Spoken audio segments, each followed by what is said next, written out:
From Korea to Germany. From Alaska to Puerto Rico. All over the world, the United States Army is on the alert to defend our country, you, the American people, against aggression. This is the big picture. An official television report to the nation from the United States Army. Now, to show you part of the big picture, here is Sergeant Stuart Queen. A century ago, Alaska, our most northern frontier, was popularly called Seward's Folly. The top of the world seemed remote then, but today the polar concept has changed our ideas of distances, and now that which was once considered a wasteland is of great military importance and a vital link in our preparations to ensure security. The mission of our Army in Alaska is to repel any aggressive action and be prepared to hit back. An important segment of our force which is fulfilling that purpose are men who were born above the Arctic Circle, the Alaskan Scouts. They, along with the rest of our military establishment, undergo constant training and reevaluation in this land where nature herself is hostile, Alaska. That's Nunivak, just a tiny dot of an island on the map. But like all other settlements of our northern frontier, a big contributor in our country's effort to stop the spread of communism. On the surface, things look the same here as they've been for hundreds of years. That's what one might think at a first glance. But you find out differently if your assignment is to help train the scout units of the Alaska National Guard. Increased contact with the outside world has changed the outlook for the Eskimos. There's a great thirst for knowledge, and much emphasis is placed on the importance of schooling for the future generation.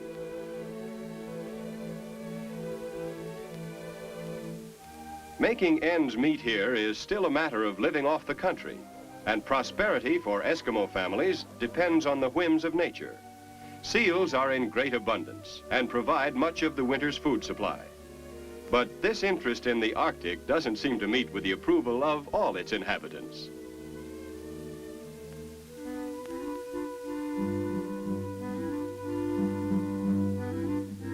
Reindeer not only provide meat, but strong, pliable hides as well.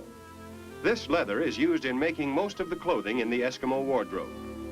Dire necessity was the mother of many an Eskimo invention, which has enabled him to survive in the Arctic. The kayak's design hasn't changed in 1,000 years, and the development of the dog sled had the same effect in the frozen north as did the development of the automobile in the United States. Only difference is there's no traffic problem here. This is the family car of the Arctic. It took generations of breeding to finally produce the strain of husky that had the same relative power and endurance as an engine off a Detroit production line. These people are great hunters, and a prize catch is a walrus, a veritable gold mine. Every part of it is put to use. The meat is food. The blubber gives oil for heat and light, and the intestines are used for making excellent waterproof garments and food containers. Tools and many kinds of decorative objects are carved from the ivory tusks. This is the way of life in the frozen north, the region which has become one of the most strategically important spots in the world. This is the life that the polar concept is changing. These are the citizen soldiers whose skills and knowledge of the ways of the Arctic have become the eyes and ears of America's defense effort in the north. That's Jimmy Williams chopping wood. Sergeant Jimmy Williams of the 2nd Scout Battalion of the Alaska National Guard. His doorway looks out over the ice floes toward the east. Across that sea is the land of the Soviets, Russian Siberia. That's one of the big reasons why Jimmy's joined the Scouts. He and his family hardly know an idle moment. There are no fancy department stores up here, and during the long winter, the women spend a lot of their time making clothing from furs and hides. Even the little ones are kept busy. They start knitting just as soon as they're big enough to hold the needles. There's great invention put into the patterns and designs which have been handed down for generations. Eskimo men have a long tradition of ivory carving to follow. Here, Jimmy is putting the finishing touches on a small piece of sculpture. These are sold or traded at the village store and find their way to art shops around the world. It's one of the few means of producing something for cash.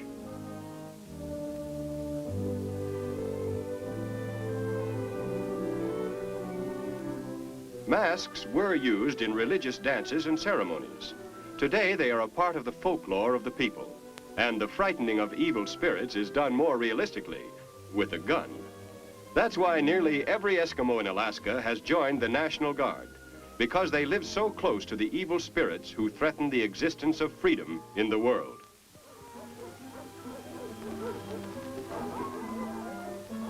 The regular meetings of the Scout Unit on Nunivak are eagerly looked forward to.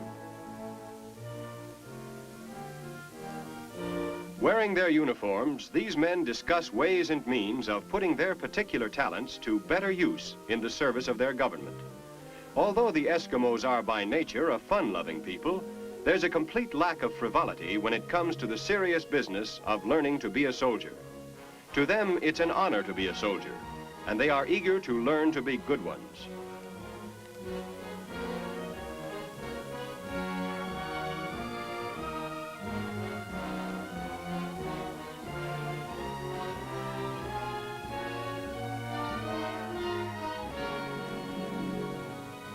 The weekly drills are big events in most of the communities. They're held in all kinds of weather. They learn to handle themselves and their equipment according to the standards of the Army. It's quite a change, swapping spears and harpoons for rifles. But all of them had had no difficulty in adapting their old methods for new ones, in order that their knowledge be integrated with that of the service. These formations take place once a week, but Jimmy and all the other scouts are on the alert 24 hours a day.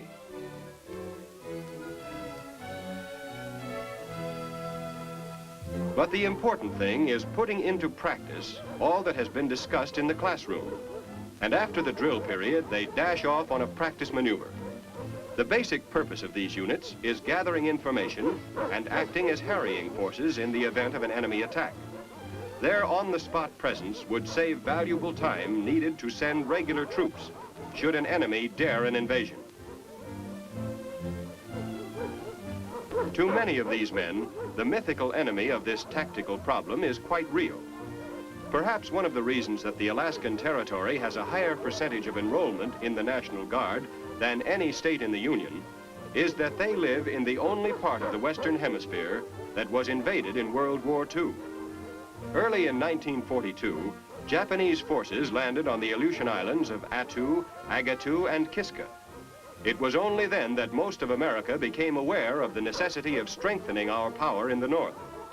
Now that the air route over the top of the world has become the shortest distance between the great powers, it is even more important.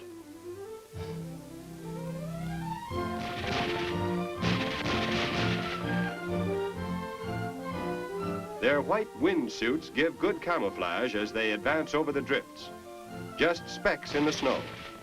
It resembles the walrus hunt. But this is combat training, and they apply themselves with the utmost seriousness to the tactics taught by the Army. The job of flushing out the invader.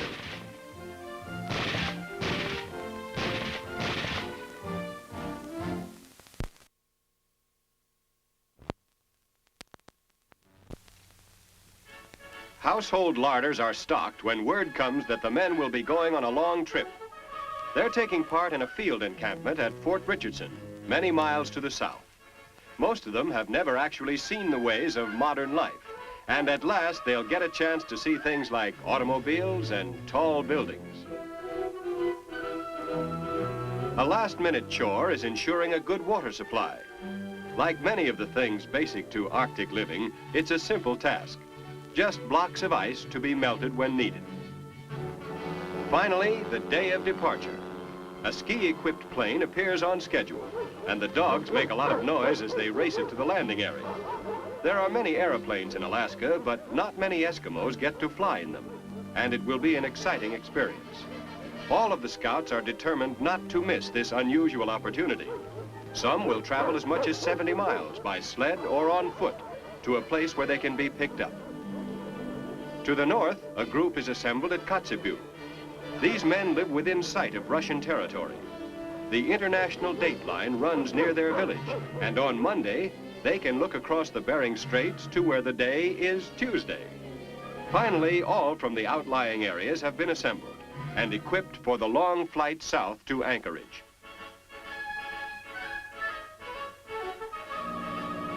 When Camp Denali appears under the wings, they can see many of the early arrivals already at work. These men realize the amount of time and effort that the Army is putting into the project, and they all listen to the briefings with strict attention. The rifle range is a popular place, but there's one complaint. The targets are too big for these sharpshooters who can hit the eye of a seal on an ice floe at 100 yards. For the most part, classes are held out of doors in sub-zero temperatures. But this is no handicap to men who spend almost all their time in the open.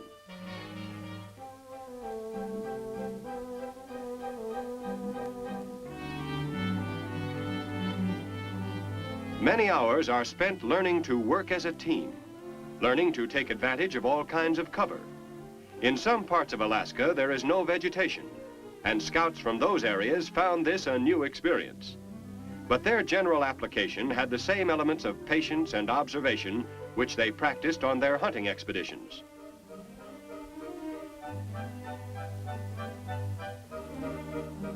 Meal times were eye-openers.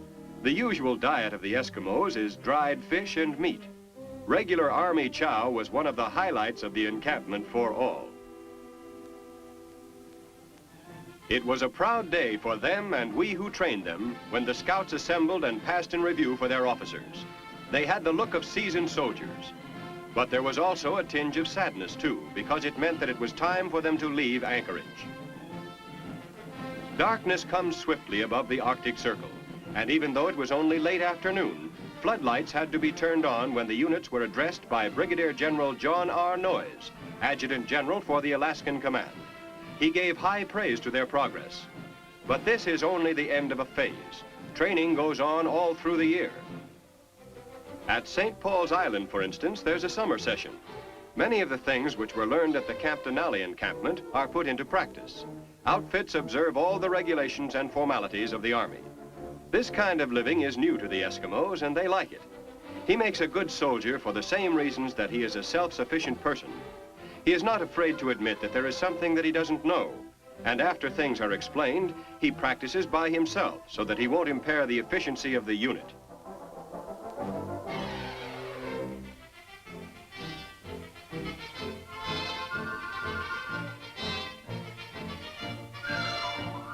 In contrast with the short days of winter, there are now plenty of daylight hours in which to sharpen techniques.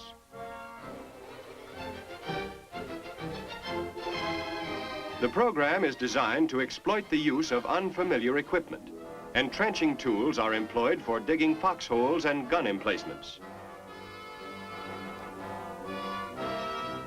Most welcome is the break for lunch, when the sea rations seem like a banquet. Map reading is practiced over and over. One of the major purposes of these activities is to assist the scout in translating his natural knowledge into language that will be understood by everyone. Many of the scouts can't read or write English and have difficulty in transmitting information. But one thing is certain. They know how to get from one place to another without getting lost, a most important item for survival in the North.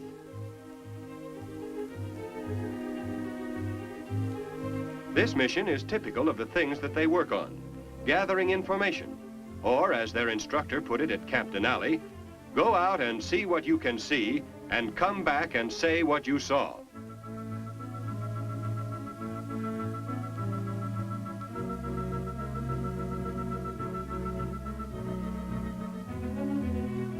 The enemy has been spotted, and now to describe the layout so that it's intelligible to the command post.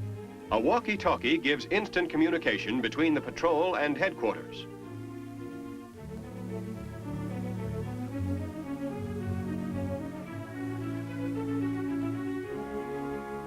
No matter what the season or place, these citizen soldiers of Alaska are putting everything they have into helping our Army fulfill its mission in the North. But the Scouts are only one part of our vast defense program, only its eyes and ears. Further south, we have large installations, places like Fort Richardson, where our Army is developing and conditioning its brawn and muscle. Here's the way that part of the program impressed one soldier. Yes, sir. When you first hear that you're assigned to the Alaskan Command, it comes as quite a surprise. Never really think about getting sent way up here, especially if you're a guy who had never been out of the state of Indiana before he joined the service. This place is full of surprises. First off, the weather is so changeable, so much variation. The day we got off that ship in Whittier and started up the Kenai Peninsula to Fort Richardson, it turned out just fine, just like back home in the spring. But nobody knew what to expect. Some anticipated a new civilization, and others thought they'd find a frozen wilderness. I guess the truth is somewhere in between.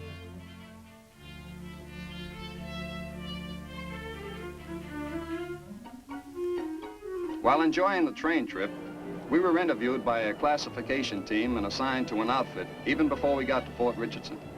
I'm going to the 196th Infantry. A gal from the USO served coffee and helped keep things relaxed.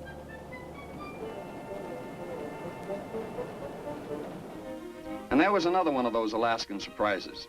Anchorage is just like any town back home. All the improvements of modern living. In fact, I learned later that this place was way ahead in some respects. It seems that when people come from the interior, they want every modern convenience and are ready and willing to pay the price. We finally got to Fort Richardson, and after reading stories about shacks and igloos, it was quite a shock. This was going to be my home for quite a while, and I liked the way it looked.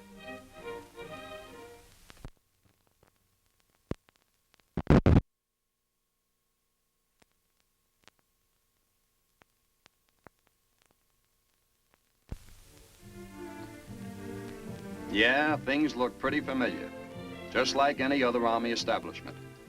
Until you get to the supply room to draw your equipment. Everything is specially adapted for the North. That parka is just about the warmest piece of clothing I've ever seen.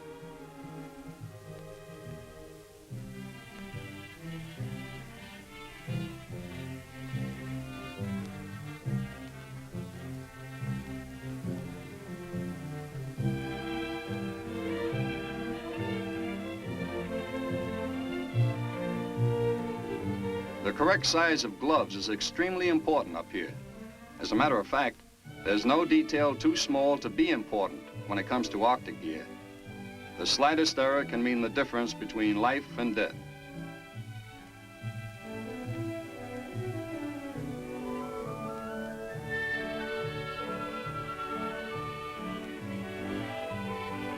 Footwear has to fit perfectly.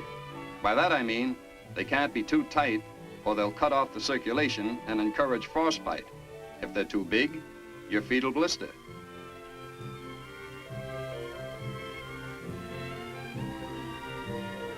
A lot of the equipment is stuff you hardly ever see except in the movies or in a magazine. But all of it has been thoroughly tested before being generally issued. Our Army has accrued a vast amount of information from these tests and has developed many kinds of material, which is especially designed for the intense climates of the Arctic. And then you get a chance to find out just how good this stuff is. At first, staying upright on skis is like climbing a greased pole. But you certainly get the hang of it, and it becomes a lot of fun.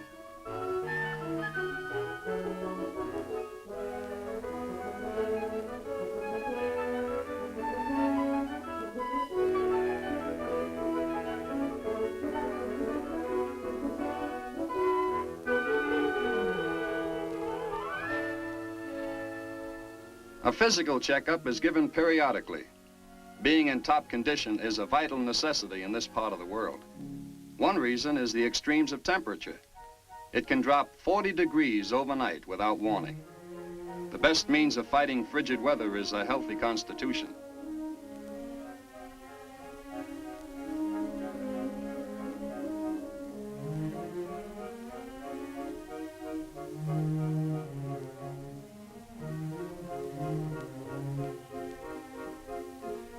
Another thing that amazed me is the fact that there's no difference between the food up here and back in the States.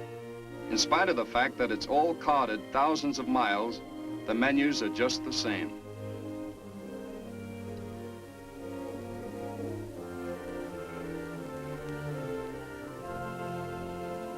But winter or summer, the principal reason we're up here is national security.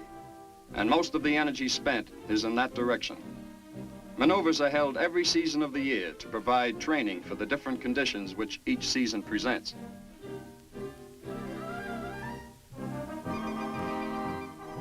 Out in the field, unit commanders get together to plot a plan of action. These operations will test and train personnel and their equipment, which will include clothing, vehicles, fuels, lubricants, weapons, and tactics. Under no circumstances will the Arctic provide an easy highway for overland attack on American cities. Preparations like these will discourage an aggressor from considering such a move. It is generally agreed that ground force action against any areas vital to our security could be repelled by a well-trained force, and our Army is taking no chances. Final plans are made for mounting a mock attack on an Alaskan town. The tactical problems arising from this invasion will give all units a chance to improve their skills under varying conditions. A flight looms overhead, and the aggressive force floats to Earth. This is typical of the kind of invasion one can expect. Alaska is right in the path of long-range flights, which could come from the other side of the globe.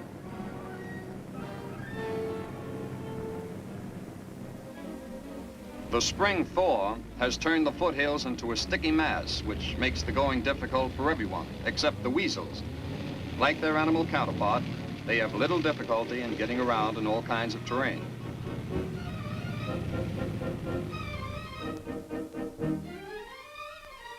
Repairs, which are comparatively simple under normal circumstances, become major problems under these unusual conditions.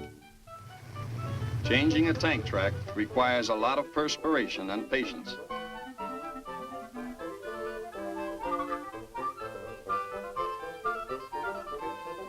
Even the usually irrepressible Jeep has its difficulties. L-19s are used to scout the way ahead. It's very difficult to visualize the state of terrain by reading a map. Vast quantities of water pour down from the melting mountaintops and completely change the shape of the country. Placid streams become roaring torrents, and many ways are improvised to keep moving along.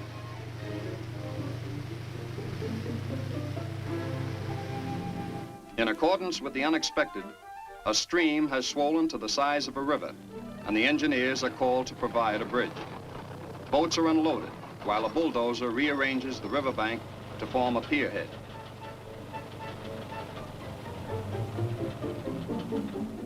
Then begins the assembly of the pontons, which will be the supporting structure. But nothing is ever simple in the Arctic. There's always the added touch of nature to make things difficult. The glacier is giving off large chunks of ice, which could cause serious damage and ruin all the work. The only thing to do is get rid of them.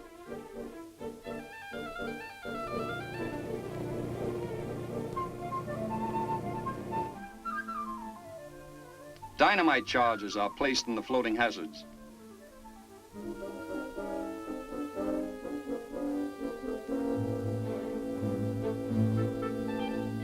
After all is set, the men move off to a safe distance before the switch is turned.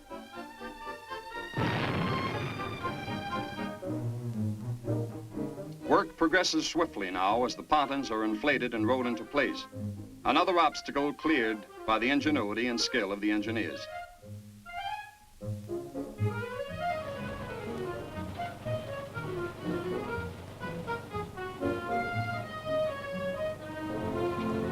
Mobile quartermaster units keep right up with the troops, and a steady stream of supplies roll in and out of improvised storage areas. A welcome sight to a soldier is the bath unit. Religious services are held with the sky serving for the chapel roof. Our men in Alaska have triumphed over primitive conditions and adverse weather of staggering proportions in order to effect an efficient link in the defense of America. vigilant against attack on the ground or from the air.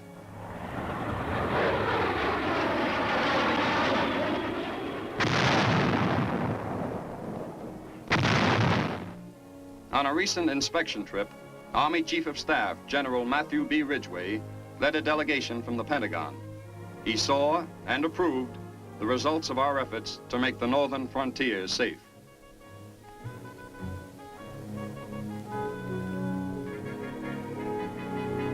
Men of America's fighting force are following in the footsteps of the pioneers who settled a wasteland and built it into an important segment of our country's future.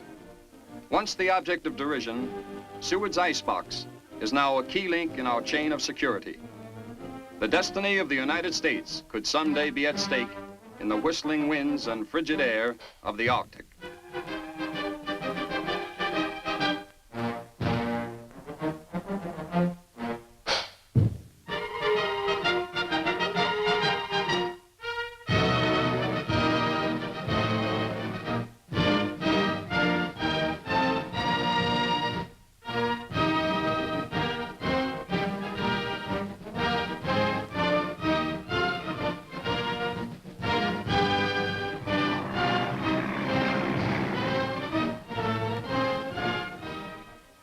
The problems of overcoming obstacles which nature puts in the way of our defense of Alaska are being solved.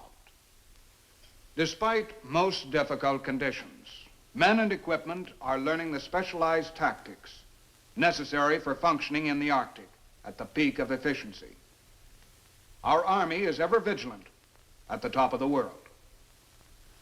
This is Sergeant Stuart Queen, inviting you to tune in next week for another look at your Army in action on The Big Picture. The Big Picture is a weekly television report to the nation on the activities of the Army at home and overseas. Produced by the Signal Corps Pictorial Center. Presented by the U.S. Army in cooperation with this station. You can be an important part of the Big Picture. You can proudly serve with the best equipped, the best trained, the best fighting team in the world today, the United States Army.